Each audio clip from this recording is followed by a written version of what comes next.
Família, seja bem-vindo. Esse é o meu, o seu e o nosso webinar aqui no meu canal Thiago Diniz.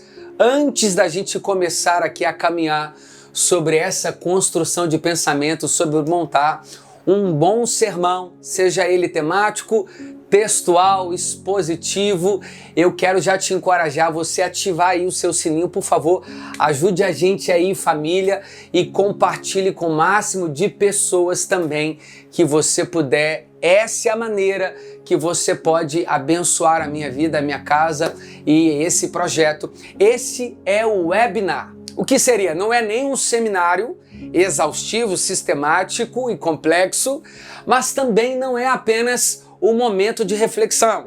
Nós queremos trazer aqui uma parte técnica para esse vídeo e ao mesmo tempo nós queremos trazer um flow aqui para que a gente possa fluir no meio de um freestyle. Nós queremos conectar a parte um pouco acadêmica, teológica, trazer um acervo aqui bíblico com material de estudo e ao mesmo tempo para que seja simples na elaboração, na montagem desse sermão. Algumas dores na hora de montar um bom sermão, alguns desafios e muitos me perguntam: Thiago, o que você usa para o seu material de estudo? Quais são esses materiais de estudo que você se utiliza para poder buscar ali informações? Algumas pessoas se identificam por eu trazer um pouco do pano de fundo da história, então vem, fique conectado para a gente começar a avançar.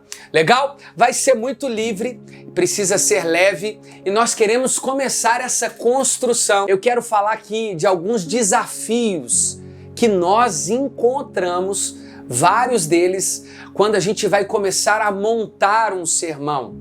E quais são os problemas quando nós escolhemos algum tema e aí a gente não traz um pano de fundo e não traz um contexto histórico.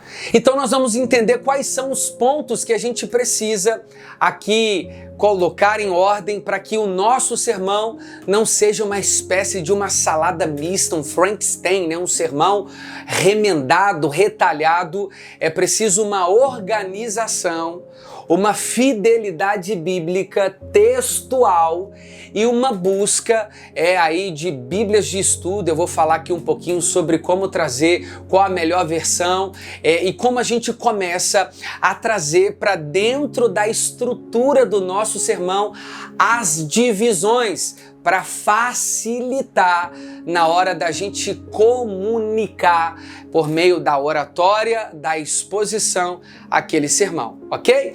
Mas eu já quero aqui apresentar alguns desafios que a gente encontra quando nós montamos alguns sermões que eles são mais temáticos. Eu acho que é uma linguagem muito fácil, mas que carrega muito risco nas abordagens textuais.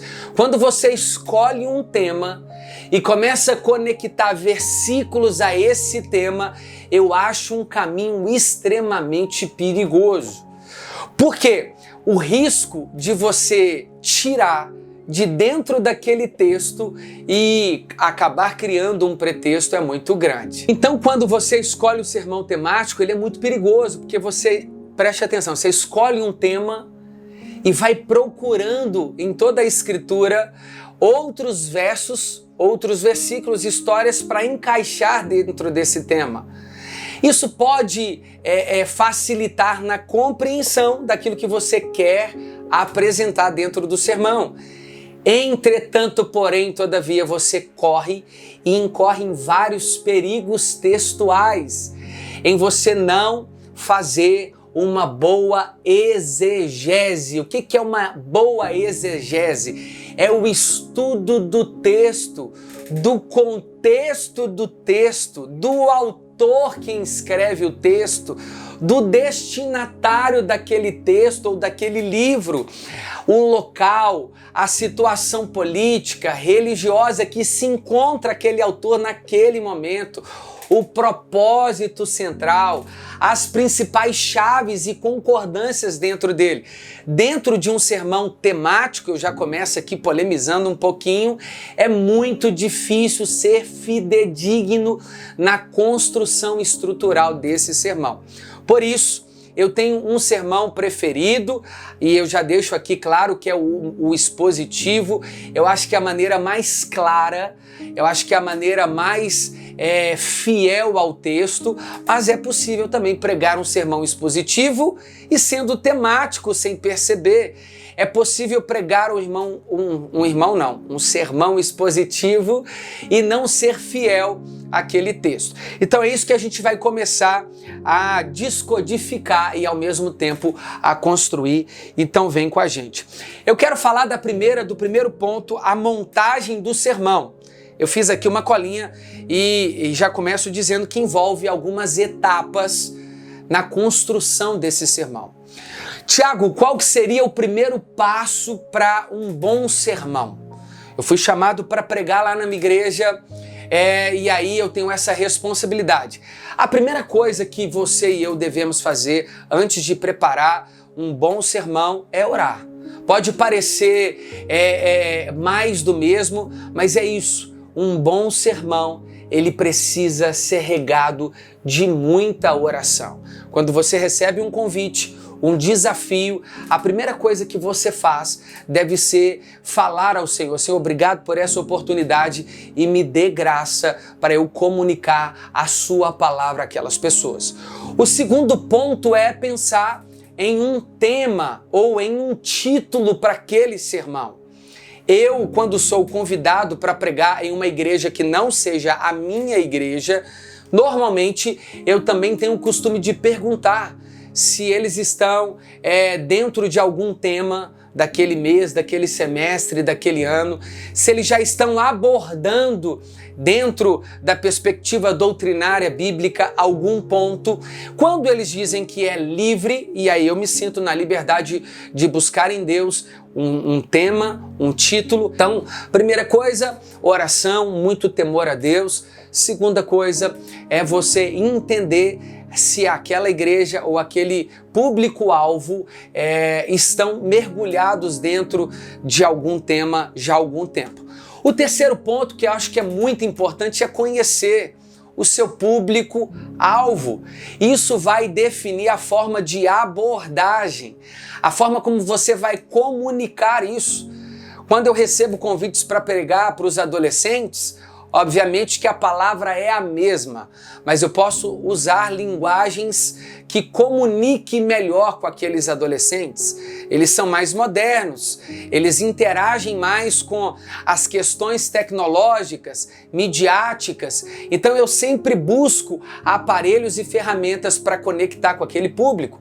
Eu vou comunicar com um público de domingo. Primeiro preciso me preocupar com a vestimenta, com a minha postura, porque é um culto mais dinâmico, onde tem famílias, tem pessoas que têm um nível teológico maior e outras que estão chegando agora. Eu preciso ter essa percepção e discernimento. Talvez as pessoas se preocupam muito com o sermão em si, mas eu acho que a preparação para ele é tanto quanto importante a construção estrutural daquele sermão. Você precisa estar atento o tempo todo. O quarto ponto, eu diria, que é começar a elaboração do esqueleto desse sermão. Você precisa parar, analisar a quem você vai falar e começar a escrever. Eu normalmente uso aqui o meu computador, eu abro o Word, coloco o tema, o título, coloco também o subtítulo. Normalmente isso me facilita, eu vou explicar por que eu faço isso, os versículos, e vou desenvolvendo esse sermão. Mas antes disso, já quero deixar aqui uma dica muito importante. Tem muita gente que pergunta assim: Tiago, mas qual que é a versão da Bíblia a melhor para ser usada? Há várias controvérsias e vários pensamentos que divergem aí de grandes teólogos acerca da melhor versão bíblica para se utilizar na elaboração de um sermão, de uma estrutura de um sermão. Se a gente fosse analisar sistematicamente, a melhor tradução da Bíblia é se você falasse hebraico, aramaico ou em grego. Se você tivesse direto do original, essa é a melhor versão.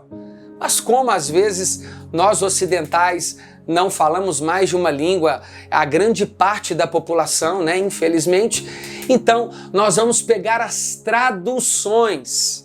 E muita gente pensa que as traduções mais antigas são as melhores. Eu penso diferente, porque a nossa língua formal, ela está em constante evolução e mudanças ortográficas, as colocações verbais e até as palavras. Então, quando você pega uma versão de uma tradução muito antiga, você não consegue conectar semanticamente aquilo que o texto quer dizer. Concluindo, no meu ponto de vista simples, eu acredito que uma das melhores versões que comunica muito bem o que o texto está querendo dizer é a Nova Versão Internacional, a NVI. Essa é uma Bíblia que eu gosto muito, mas ao mesmo tempo eu também gosto de usar a NAA, porque eu acredito que você resgata também algumas palavras-chave dentro dela. Mas como que eu faço?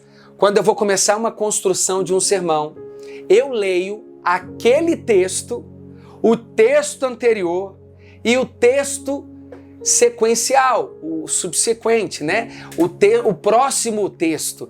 Então eu vou estudar sobre João capítulo 3, verso 16, muito conhecido, que Deus amou o mundo, mas eu estudo o capítulo 2 na NVI, eu leio o capítulo 4, e depois eu passo para uma outra versão. Aí eu vou para a NAA, faço a mesma coisa.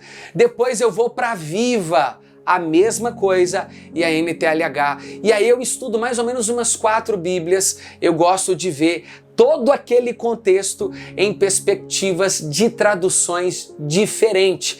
Isso já vai enriquecendo por si só aquele sermão, porque algum apontamento na tradução pode ser mais facilitado na compreensão de uma linguagem mais coloquial antiga. Em contrapartida, você tem a aplicação dentro da NVI mais saudável, ok? Então isso é muito pessoal, eu acho que você precisa ter mais de uma Bíblia e mais de uma tradução bíblica aí com você. O segundo ponto, depois que eu faço, eu já estou aqui apontando o caminho. Quando eu termino a minha leitura, eu já começo a organizar a estrutura daquele sermão. Eu não busco o tema a partir daquilo que eu acho ser coerente. Eu faço diferente. Depois que eu leio exaustivamente, é que eu percebo dentro da leitura para onde o texto está apontando. Isso parece ser um pouco arcaico e não comunicar com a geração presente. Pelo contrário, já dizia Billy Graham que a Bíblia é mais atual do que o New York Times que vai sair amanhã. Então, não se prenda, né? Os temas são muito importantes, mas eu não quero aqui incorrer em risco de dar um tema para dentro do texto que o texto não está apontando. Eu vou forçar aquele texto. Isso é apenas uma conjectura. Eu posso incorrer em riscos graves de adicionar às escrituras o que ela não está apontando. Obviamente que no campo da aplicação, eu posso sim trazer alegorias, ilustrações, desenhar, trazer, né, uma perspectiva até de uma experiência pessoal ou a próxima de mim, mas cuidado também com isso para que você fale menos de você e se detenha mais ao texto. Então vamos lá. Eu vou falar, mas eu também quero que daqui a pouquinho eu vou mostrar como é que eu monto na prática isso, legal? Então a primeira coisa que você vai definir depois dessas leituras, o primeiro para casa para você é: leia o texto anterior e o texto seguinte, legal? Um versículo te chamou a atenção, porque Deus amou o mundo de tal maneira. João 3. Você vai ler João 3, João 4 e João 2. Na NVI, na ARA, na NAA, na NTLH, na Viva, na Thompson, e aí você escolhe aí as versões para poder corroborar. Tem a Bíblia cronológica, tem a Bíblia pentecostal, a Bíblia reformada, mas nós precisamos mesmo das escrituras por si só, legal? Isso tudo são complementos, é um acervo que colabora. O segundo ponto é a gente começar a montar essa estrutura. Você já identificou o seu público-alvo, um culto de domingo, ok? Precisa ter uma linguagem dupla entre essa dicotomia de você comunicar um evangelho profundo para famílias e pessoas que já estão maduras e ao mesmo tempo essa percepção de uma linguagem fácil, porque ao mesmo tempo também tem que ser um culto evangelístico. Em todo momento nós devemos pregar o evangelho àqueles que já são parte dele e precisam se aprofundar, nutrir, dar alimentos sólidos e ao mesmo tempo comunicar o evangelho para aqueles que estão chegando, tendo contato com esse sermão. Então nós precisamos conectar entre sermos profundos e simples ao mesmo tempo. Isso é uma prática muito clara e percebida em Cristo Jesus. Ele era extremamente profundo e ao mesmo tempo simples. Qualquer pessoa conseguia entender Jesus, ouvir o que Jesus estava falando e receber com exatidão a comunicação que Jesus gostaria de transferir aos ouvintes. Isso é maravilhoso. A gente vai ganhando, habilidades na comunicação na medida que a gente vai desenvolvendo ela. Então, não se prenda, se você ainda não se sente um bom orador, um bom comunicador, apenas seja fiel a Jesus, Ele vai te usar da sua maneira, seja você simples, mais intelectual, alguém que gosta de um pano de fundo mais históricos, outros que são mais práticos. Deus tem um propósito para cada um de nós. Cuidado com as comparações. Eu amo ouvir o Luiz Hermínio pregar, eu gostaria de pregar como ele. Ele pode ser uma inspiração para você, mas você tem uma identidade de Deus. Eu amo ouvir, aqui particularmente eu falo, o Hernandes Dias Lopes é a minha maior referência na pregação e na exposição, Tim Keller, o próprio John Piper. Eu gosto muito de ouvir também Augusto Nicodemos, e dentro de uma outra linha amo ouvir o pastor André Valadão, até mesmo o pastor André Fernandes. Eu gosto muito da comunicação, então é possível tirar boas coisas de todos eles, mas você é você. Cuidado para você não ser apenas uma cópia de homens. Se é para você escolher ser uma cópia, escolha ser uma cópia de Jesus, ok? Em comunicar. Então, nessa construção, feito aí a leitura dos textos que eu citei, texto seguinte, texto anterior e o texto que você vai trabalhar em cima dele, em várias versões, e aí você busca em Deus qual será o tema para o seu público-alvo. Identificou o público-alvo, qual o tema? De João capítulo 3, é uma história longa. O que você quer apontar? A incredulidade naquele momento de Nicodemos, o amor de Deus, o sacrifício de Jesus, o inferno, porque o texto 17 e 18 diz que aqueles que não creem já estão condenados, a serpente levantada no deserto e Cristo levantado no deserto também semelhante à serpente. Preste atenção, dentro desse texto você pode trazer vários temas, mas não perca a fidelidade do texto, por favor. O máximo seja fiel ao texto. Qual que é o melhor sermão? Quer saber? O que menos atrapalha o texto. O sermão mais eficaz é aquele que menos distorce o que o texto quer dizer.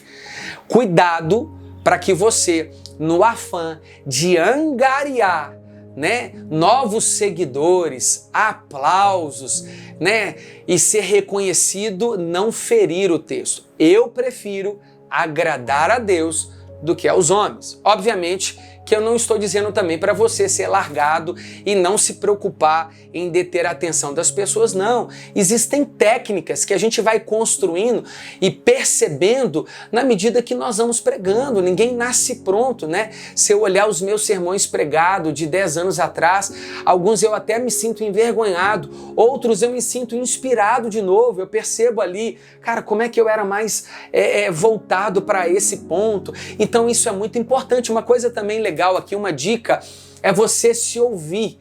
Esteja pronto para você se autocriticar. Ouça a si próprio, né? Perceba os seus caguetes linguísticos. Tem gente que tem manias, né? Fala muito irmão, presta atenção. Então cuidado com isso para não cair num vício dentro da oratória e tornar o sermão cansativo. Legal? Então vamos lá começar a trabalhar na estrutura desse sermão.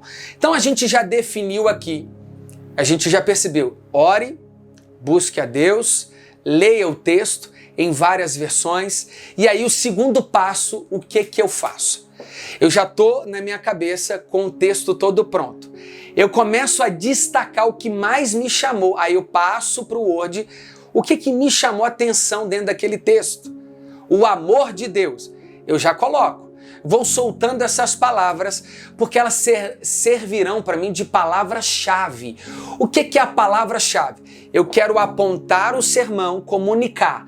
Mas qual que é o destaque que eu quero dar dentro daquele sermão para que as pessoas entendam aquele texto? Então é nessas palavras-chave que elas vão ser conectadas com toda a estrutura do sermão. O sermão tem um tema, a palavra-chave aponta para o tema e o tema aponta também para a palavra-chave, e o desenvolvimento do sermão é a estrutura que embasa todo esse sermão acima. Então fica muito mais fácil. A primeira coisa que eu faço, eu coloco o título, o amor de Deus em Cristo Jesus. Um exemplo, ou o amor sacrificial de Jesus Cristo. Enfim, você vai escolher amor. Enfim, definiu ali naquele primeiro momento, colocar lá no cabeçalho, o seu título. Definiu o título, você vai colocar o próximo passo, o texto que será lido. Cuidado! Nós temos aí alguns pregadores que têm o costume de, acha que é bonitinho, ler uma palavra e diz assim, e Deus amou, fecha a Bíblia. É legal, né? Eu acho isso muito interessante. Mas cuidado para não parecer presunçoso, prepotente. Não crie objeções. Faça o básico, para de inventar roda. Né? Mas também não se detenha a uma leitura do texto muito exaustiva e cansativa. Você vai ler, por exemplo, você vai pregar o Salmo 91, você vai ler ele todo? Não vai nem precisar pregar, porque o Salmo é gigante. Né? O Salmo 119, o maior Salmos. Não faz sentido. Então pega uma perícope. O que é perícope? É aquele subtítulo ou aquele pequeno trecho dentro do grande texto. Tem textos que são subdivididos. Então talvez você não vai ler todo o texto, ok? Você talvez vai dar uma ênfase apenas para uma perícope, para um pequeno trecho. Então faça isso. Pega uma perícope e leia apenas ela. Legal? Leu o texto, você vai colocar esse texto embaixo do título. O amor de Deus em Cristo Jesus. Você vai colocar ali os versos do texto de João capítulo 3. Isso a gente já está na estrutura do sermão. Você vai colocar lá o texto todo escrito também na sua estrutura e a versão que você usou. Isso facilita. Normalmente algumas igrejas perguntam qual a versão do pregador, para enquanto ele prega o texto ser passado ali no slide, no telão, no data show, não sei. Enfim, facilita muito também. O terceiro item que eu adiciono, dentro dessa estrutura desse sermão, eu gosto de usar em sequência a palavra-chave. A palavra-chave é onde me norteia, para mim é uma bússola para o sermão. Cada um tem um ponto que se detém mais. Aqui eu estou falando de mim, tá, irmãos? Por isso que não é nenhum seminário e também não é apenas um vídeo. Eu estou tentando trazer essa dupla realidade na elaboração de uma estrutura de um sermão. Legal? Eu coloco a palavra-chave, porque a palavra-chave vai me apontar para onde eu devo caminhar. Se eu coloquei o título O Amor de Deus em Cristo, a minha palavra-chave é amor. Então o tempo todo eu quero levar esse sermão para apontar o amor sacrificial de Cristo Jesus. Em seguida, eu coloquei o título, o texto, a palavra-chave, o que eu mais gosto: introdução. A introdução é algo que precisa ser exaustivo. E aí eu quero mostrar todo o material que eu utilizo. Nesse vídeo eu já vou deixar até no link aqui para facilitar o caminho para você do material que eu utilizo para ele. Quais são as ferramentas que eu me aproprio dela para poder elaborar um bom sermão? Como eu gosto particularmente de pregar um sermão expositivo, e daqui a pouco a gente vai explicar o expositivo, o textual e o temático, eu vou verso a verso, o que eu faço? Depois que eu faço o estudo do texto e as versões, eu começo, o primeiro contato é o comentário bíblico. Legal? Só que agora eu estou começando a gostar, de antes de ter acesso ao comentário, ao manual bíblico. O manual se detém na íntegra o estudo do livro inteiro e do autor. É um manual mesmo. Então, se eu estou lendo o Evangelho de João, no manual bíblico, eu sei qual João ali está se referindo, quem é aquele João que escreveu o livro. É o evangelista João, que escreve Apocalipse, o que escreve também as cartas joaninas. Quem é esse João? Ele é discípulo? Não, ele é um apóstolo? Quem é esse João? No manual bíblico você encontra qual que é a data aproximadamente que ele escreve. Isso faz muito sentido, porque nós temos algumas épocas durante a igreja primitiva que muda muito a perspectiva do texto, porque às vezes a igreja estava em uma intensa perseguição. Às vezes foi após algum martírio de algum personagem bíblico, talvez um domínio muito forte, bélico ali de César, Augusto e o Império Romano. Qual que é o contexto religioso? É muito importante. No manual bíblico você encontra isso também. Você encontra também a ênfase ali dividido dentro do livro, o que cada um dos capítulos estão apontando. O que o livro como um todo quer apontar? Cristo como mestre? Cristo como o Deus encarnado? Qual que é a ênfase daquele autor? Tiago, isso não é muito complexo? Um pouco. Dá trabalho o sermão, O sermão, para ele ser montado, é uma espécie... Eu tinha um professor que falava muito isso, Você olha um iceberg e você não consegue dimensionar a quantidade rochosa de gelo para baixo do oceano. Mas você vê apenas uma ponta, ali para cima das águas. Aquilo é o sermão.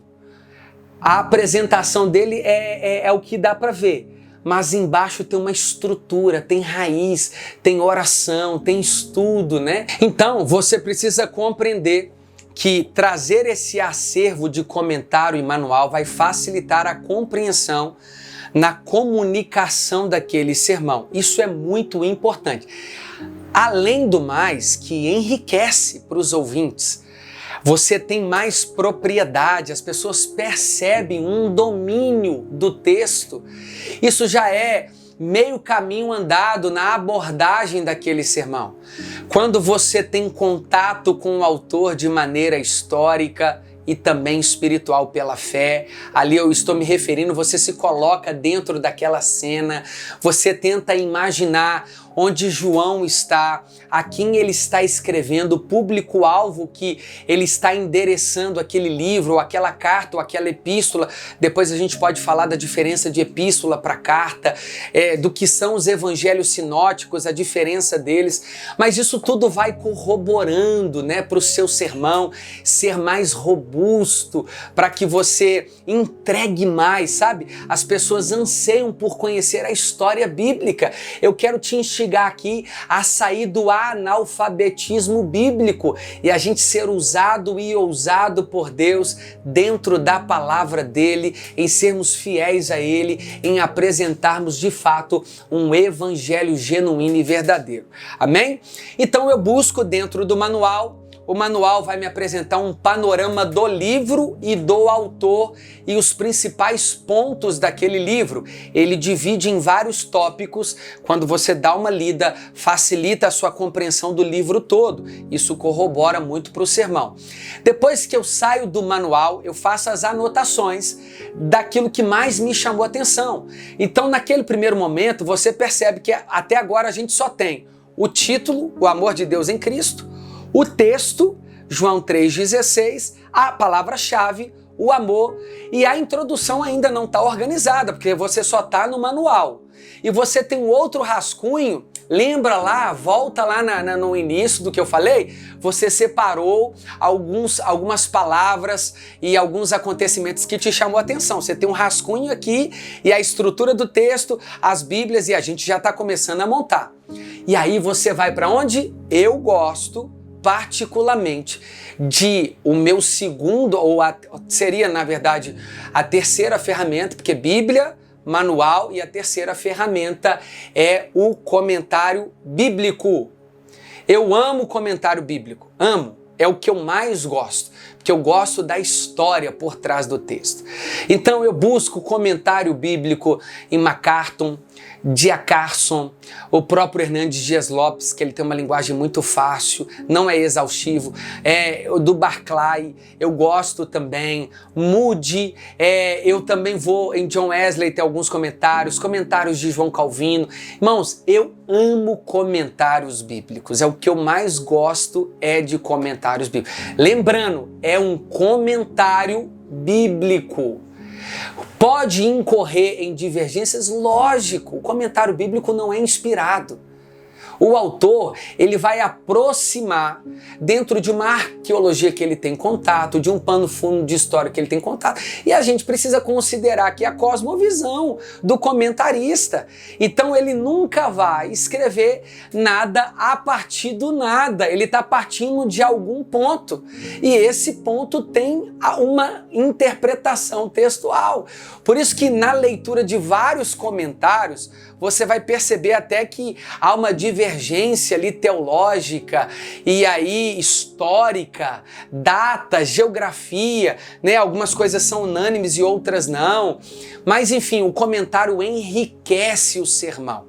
E aí você precisa se conectar com aquele autor que você tem mais intimidade e confiança com ele, legal? Então o comentário bíblico é o que me dá a base para a introdução, legal? O manual me prepara para a introdução e o comentário é a base da introdução. Então eu já começo escrevendo a introdução colocando quem é o autor, se ele é discípulo, de onde ele vem.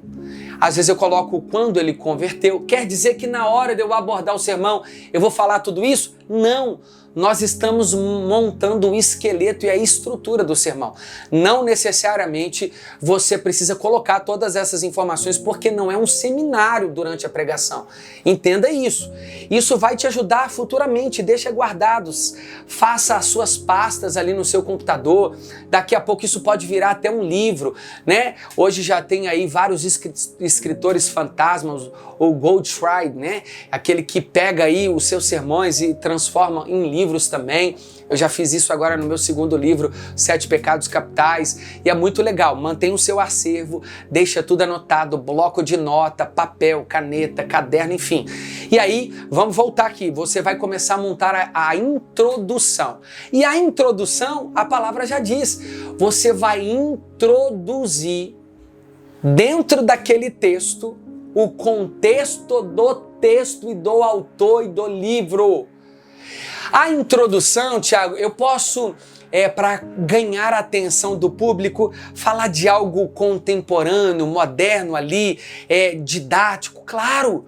Talvez, você pode trazer alguma coisa, algum fato, algum acontecimento durante aquela semana, noticiado nos telejornais, enfim, alguma coisa que está surgindo na internet. Você, para ganhar a atenção do público, você pode fazer isso, mas não deixe de introduzir o texto. Eu acho muito pobre aqui, põe amor nas minhas palavras, é uma introdução que não prepara os ouvintes para aquilo que o texto quer dizer. O coração dele fica perdido. Pode ser bênção? Pode, mas nem tudo que dá certo é o tipo certo do jeito de Deus. Cuidado. Às vezes os aplausos não apontam tudo, né? John Stott já dizia que há aplausos que matam muito mais do que críticas. Então, cuidado com isso. Prepare os seus ouvintes e o público-alvo com uma boa introdução. Eu tenho um amigo que ele brinca muito comigo que eu gasto muito tempo na introdução. Sabe por que eu faço isso? Porque quanto mais tempo, mais preparação eu tenho na introdução, fica mais fácil do texto ser entendido. Para mim, é uma das partes mais importantes daquele texto, é a introdução. Porque aí eu coloco de fato onde o autor está, a data, o que aconteceu antes, depois, o objetivo, o pano de fundo, qual que é a intencionalidade daquele autor que foi de fato inspirado por Deus, para que aquele texto entre em nosso coração. E, gente, a Bíblia por si só, aplicada ao nosso coração, ela já faz a gente instigar em colocar em prática aquele texto. A aplicação, quando ela é transferida de maneira fiel, o próprio Espírito Santo aplica cada verso ao nosso coração, nos confronta. A palavra rasga, O autor aos Hebreus diz que a palavra é como uma espada de dois gumes. Olha isso, divide alma e espírito, junta e medula. Na verdade, o que o autor está tentando dizer é que a palavra divide o indivisível. Só ela entra ali no âmago, no núcleo, no centro do nosso coração, nos porões da nossa alma e descortina tudo, joga tudo para cima e nos coloca no trilho certo. Então a palavra é poderosa por si só em fazer isso. Então lembrando que a gente é apenas aqueles que vão lançar as sementes. As terras não diz respeito a nós, as terras são os corações. Mas quem faz crescer é o próprio Deus. Eu e você temos a obrigação de lançar boas sementes. Nós não podemos lançar sementes podres e nem comê-la, Quando a gente come a semente é quando a gente quer trazer a glória para a gente na abordagem daquele sermão. Não, eu e você fomos chamados para lançar as sementes.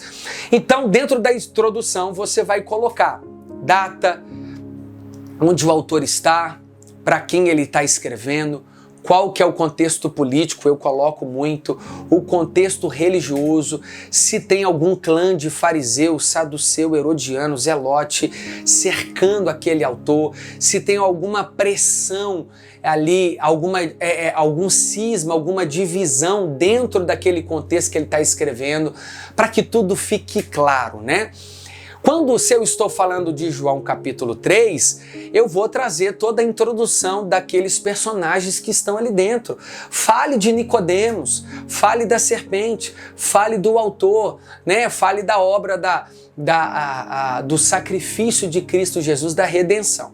Legal? Montei a introdução, preparei a igreja. A igreja já sabe que eu estou falando de João, o evangelista, aquele que escreve outras cartas, escreve Apocalipse.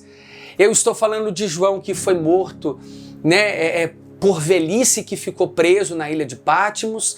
Eu dei uma data para a igreja para ela se situar. Eu preparei todo o pano de fundo histórico. Eu estou identificando o público-alvo de João. Por exemplo, o Evangelho de João é conhecido como o Evangelho católico, porque é universal, né? É um evangelho para alguns irmãos que estavam saindo da diáspora, da perseguição. Então era um grupo de cristãos também, judeus, que estavam espalhados, né? Porque eles haviam fugido. Então esse evangelho também circula entre esses irmãos em várias igrejas. Então o Evangelho de João não é para uma igreja destinada só dentro de Jerusalém. É o evangelho católico, né, para os crentes, aqueles que estão precisando permanecer na fé, combater alguns sofismas, algumas heresias que estavam sendo espalhadas de que Jesus não era Deus por conta de uma visão filosófica platônica da época, que o espírito não pode habitar em um corpo porque o corpo é mau e a matéria é má, então algo transcendente não pode coabitar dentro de algo que é finito, algo infinito. Então João está escrevendo também, combatendo tudo isso. E, obviamente, identificando Cristo como o verbo que se fez carne, o Deus encarnado. Jesus não tem um pouco de divindade, Jesus é Deus, 100% Deus e, ao mesmo tempo, 100% homem, uma espécie de fusão hipostática. Depois você estuda sobre isso aí, o que é a cristologia, uma matéria, né? Chama cristologia, que a gente aprende muito sobre essa fusão hipostática, como que ele caminha com essa dupla natureza divina e humana. Então, eu só tô preparando o esqueleto e a estrutura do sermão. Você não vai gastar, você não vai falar tudo isso na hora da abordagem. Você precisa entender que você precisa saber de tudo isso para estar preparado. Não necessariamente você vai falar tudo isso. Ok? Mas a busca e o estudo é importante para você dominar. Cuidado também para não tornar a exposição e a pregação em uma aula. Ainda que nós cremos que toda pregação é também carregada de ensino, mas não é uma faculdade, você não está dentro de um seminário, nem todos entendem na mesma velocidade, nem todos têm contato com a linguagem bíblica, então tenha cuidado e percepção. Falou algo difícil? Explica. Usou uma palavra do particípio grego? Traduza. Facilite, mastigue e dê às pessoas acesso à simplicidade dentro daquele sermão. Feito a introdução, agora nós vamos começar a desenvolver o sermão. Você tem o título, você tem o tema, palavra-chave, introdução e você começa a desenvolver. Há várias formas. Eu estou, desde o começo, usando a estrutura de um sermão expositivo. Eu já disse isso no vídeo. É o que eu prefiro. Eu vou falar um pouquinho do temático e do textual. Segue também essa mesma jornada, só que eu acho que é mais exaustivo ainda. Se a gente fosse fiel, igual no expositivo, para pregar um sermão temático, você não tem ideia do desafio que é. E normalmente não é elaborado da maneira fidedigna. Então esses sermões temáticos que a gente vê por aí, eu nem sei se a gente pode chamá-los de temático, não por arrogância teológica, pelo contrário, mas é porque não é preparado da maneira temática coerente. Legal? Então vamos lá. Quando você faz o sermão expositivo, eu não li lá João capítulo 3, verso 16, eu não quero falar sobre o amor, eu não me introduzi. O que eu faço no desenvolvimento? Há duas maneiras. No desenvolvimento 1, você pode dividir por chaves e tamanhos do texto. Então, por exemplo, em todos os momentos no desenvolvimento 1, você pode apontar o amor dentro do texto fiel. Ok? Você vê o tempo todo. Mas, Tiago, esse é um caminho também muito delicado, eu também concordo. O que eu faço? Eu vou verso a verso. E eu costumo ir aplicando, porque tem como você ir verso a verso, abordar e deixar a aplicação para o final e depois a conclusão. Eu acho que a gente perde muito em fazer isso. Cada um aqui tem a sua forma de montar. Quando eu desenvolvo verso a verso, eu coloco lá verso 1, desenvolvimento 1. Aquele primeiro contato de Nicodemos com Jesus. E aí no desenvolvimento eu falo quem era Nicodemos, aponto a característica dele de ser um dos principais da sinagoga, a falta de compreensão do que Jesus estava querendo dizer. Ele sai pela madrugada com medo, né, de algumas retaliações por parte do partido dos fariseus.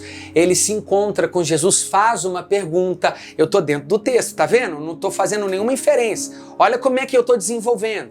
E Jesus faz uma pergunta para ele, e aí ele não entende, né? Acaso pode um homem nascer de novo se ele tem que entrar novamente no ventre materno? E Jesus, se você não entende, sendo fariseu e mestre, as coisas terrenas, como é que eu posso te falar das espirituais? Então Jesus já chama a atenção ali de Nicodemos de algo que ele não estava compreendendo. Eu já estou desenvolvendo, passo para o 2. A segunda resposta de Jesus: é necessário vos nascer de novo.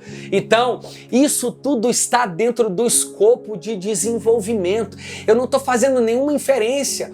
O sermão já está ficando gostoso de ouvir. Ao mesmo tempo, a aplicação, as pessoas já começam a pensar: é verdade, será que eu nasci de novo? Será que eu sou espiritual? Será que eu sou carnal? A palavra está bagunçando por dentro as pessoas. Olha que lindo isso.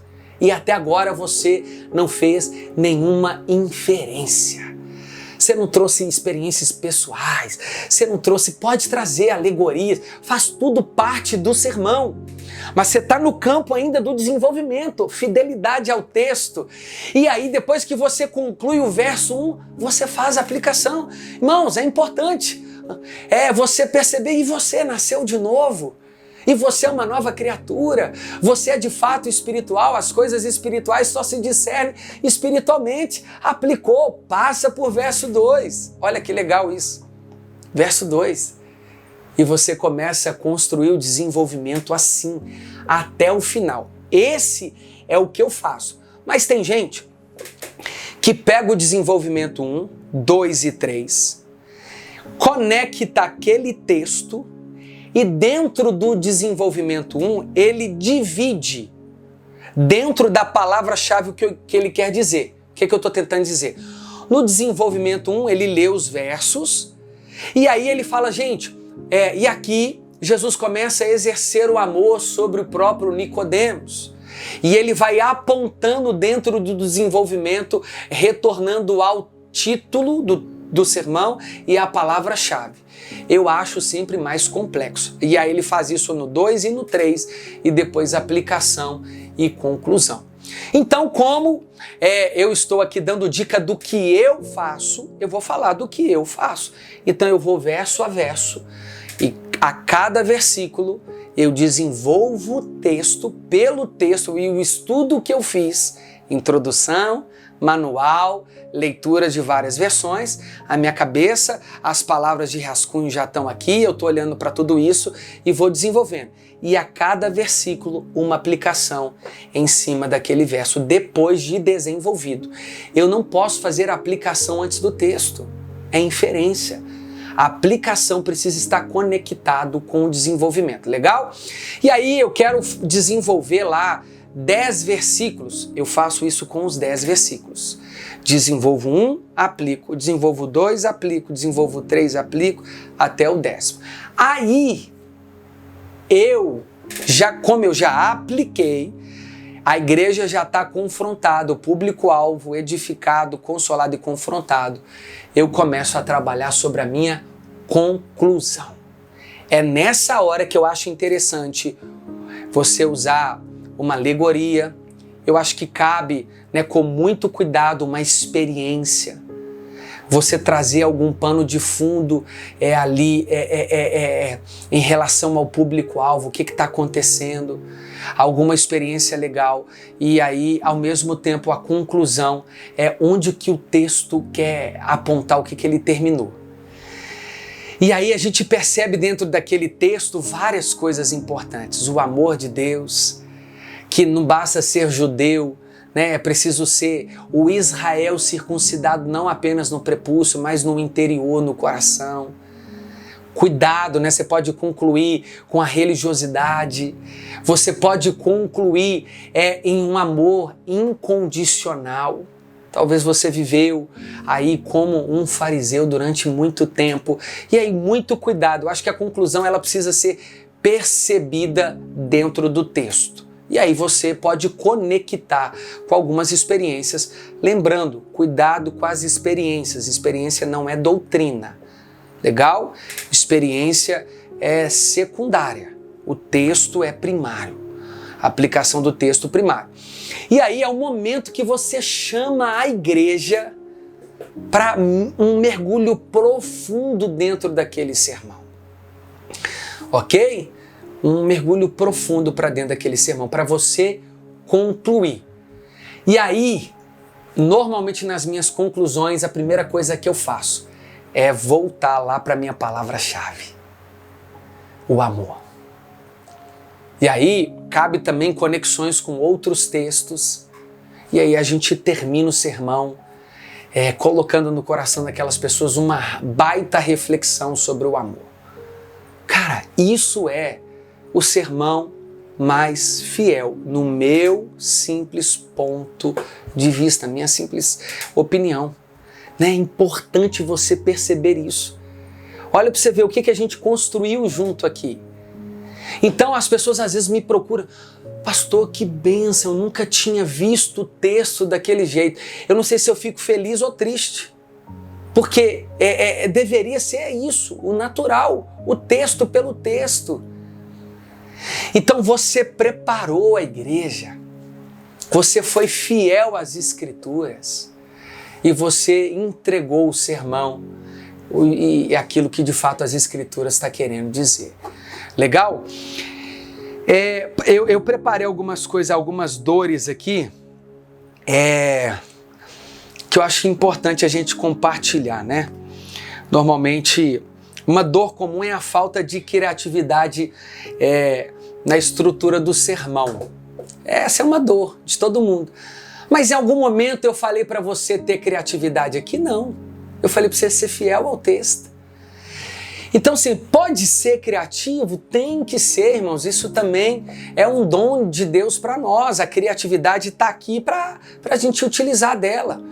Mas não trate isso como uma dor, né? Se você for fiel ao texto, você vai perceber que a criatividade não necessariamente está em como escrever um sermão. Criatividade pode estar em como você comunicar de maneira mais fácil aquele sermão, né? Busque esses feedbacks o tempo todo. Uma outra observação, os sermões mais simples são aqueles que são mais ouvidos pelas pessoas, né? Eu tenho muita dificuldade, às vezes eu uso palavras difíceis e isso me prejudica muito. E às vezes eu escondo, eu já quero aqui apontar a minha vulnerabilidade, às vezes eu escondo atrás de uma palavra difícil. Isso é terrível, né? Esse é o meu calcanhar de Aquiles. Então eu tenho tentado trabalhar cada vez mais para ser mais simples e objetivo possível. Então cuidado com isso. Eu vejo muita gente, e aí nada contra, prepara esse sermão e vai acompanhando ele com a leitura. Para não se perder, eu acho legal.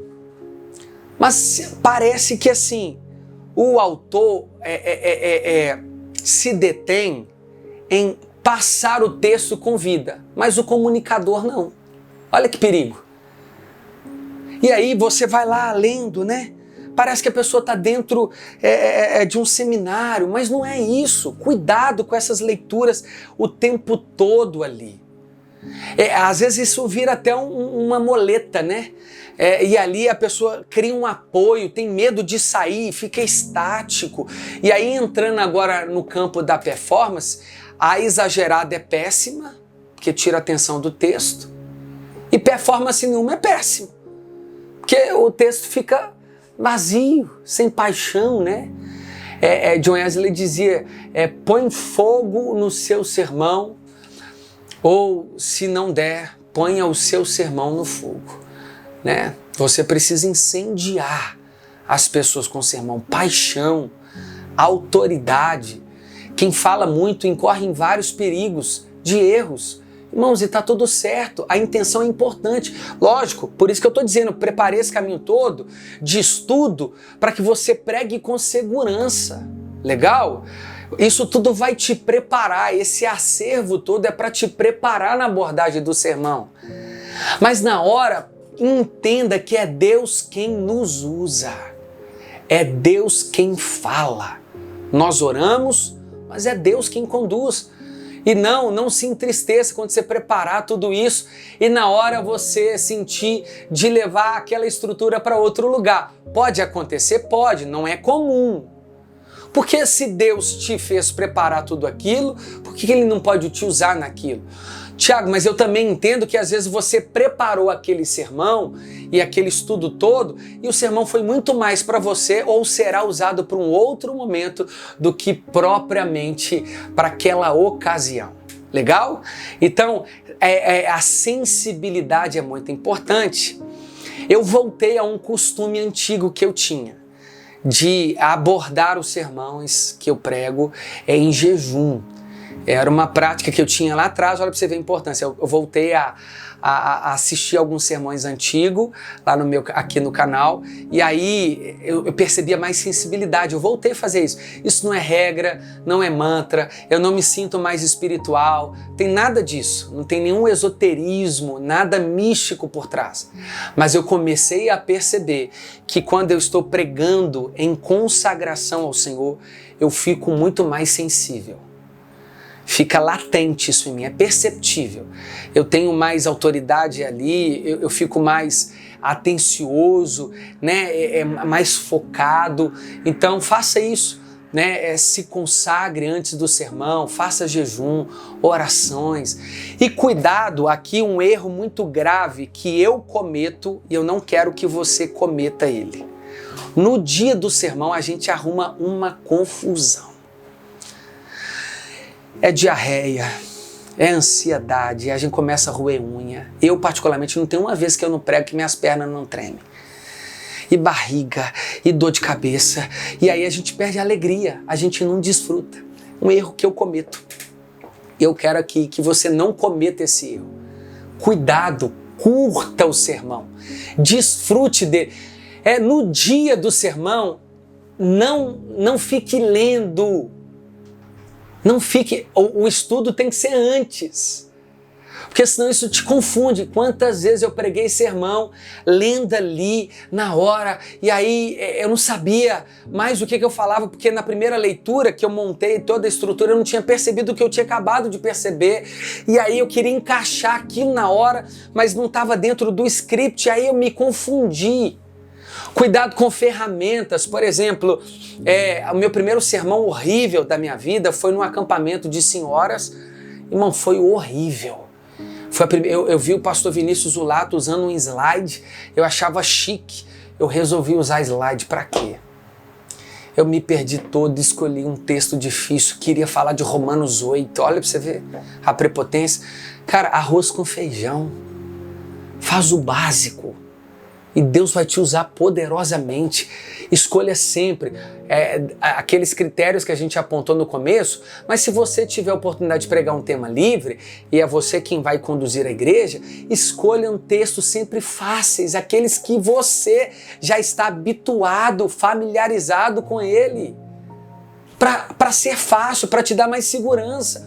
Você vai falar de um assunto que você nunca nem leu, né? Acho que é desnecessário, foi o que eu fiz. E aí, naquele dia, com aquelas senhoras, eu me perdi no slide, perdi a atenção de todo mundo, me senti perdido. Sabe o que eu comecei a fazer? A chamar todo mundo de desgraçado. Foi horrível. Imagina isso. Eu falava assim, não, vocês são tudo um desgraçado. O que é desgraçado? É não ter a graça de Deus. E aí as velhinhas, uma olhava para outra assim, a senhorinha. Irmão, foi horrível, foi a pior experiência da minha vida. Foi aquele sermão. Dali para frente, eu comecei a estudar. Falei, cara, eu vou fazer o básico. Eu percebo que quando eu levo o meu sermão pronto, eu me perco. Eu prefiro decorar quase que ele e usar ali sem ele. Cada um vai ter uma forma. Tiago, o jeito certo é levar o sermão? Isso não é o jeito certo. O jeito certo é ser fiel ao texto. Se para isso o papel te ajuda, leve. Se te atrapalha, tira. Entendeu?